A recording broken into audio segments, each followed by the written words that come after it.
Francine Fromont par Aurélie Namur. Lorsqu'au tribunal de guerre, Herr Präsident a ordonné ton exécution pour espionnage, Francine, tu avais 27 ans et tu t'es levée. C'est un honneur, en tant que Française, que d'être condamnée à mort par un tribunal allemand. Ça l'a énervé, Herr Präsident. Alors tu as fait durer ton discours. Ma mère est morte sous les sévices de votre Gestapo il y a peu.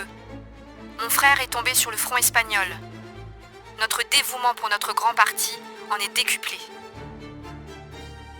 Herr Präsident a claqué la porte, outré, ce qui fit durer ton sourire jusqu'à ta cellule. Tatiana, ta co-détenue, t'a demandé « Raconte, c'était comment sauter en parachute ?» Avant de mourir, Tatiana, laisse-moi me reposer.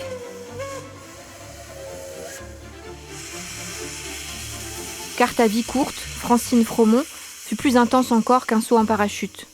Pauvre, trop pauvre pour étudier, mais avide, si avide de justice sociale et d'égalité entre les sexes, tu as commencé par militer activement à l'UJFF, l'Union des jeunes filles de France, une fédération liée aux jeunesses communistes. Tes compétences t'ont valu d'être repérée et envoyée à Moscou pour étudier à l'école léniniste internationale. À 18 ans. En 1935, donc, tu y perfectionnas la langue russe, la sténodactylo, et découvris les techniques de liaison radio, puis celles de la clandestinité. Revenu au Lilas, tu dirigeas l'UJFF, tandis que, discrètement, tu endossas des tâches plus délicates. Acheminement d'armes aux républicains, aide aux réfugiés clandestins, disparition de dossiers compromettants. Et quand éclate la guerre, la résistance t'appelle. Francine, c'est comment sauter en parachute ? Car tu fus, le 6 janvier 1942, la première à sauter en parachute, atterrissant dans un village du Lyonnais. Tu étais à la tête de l'organisation communiste clandestine de la zone sud, chargée des liaisons radio avec le Comintern, le mouvement communiste international.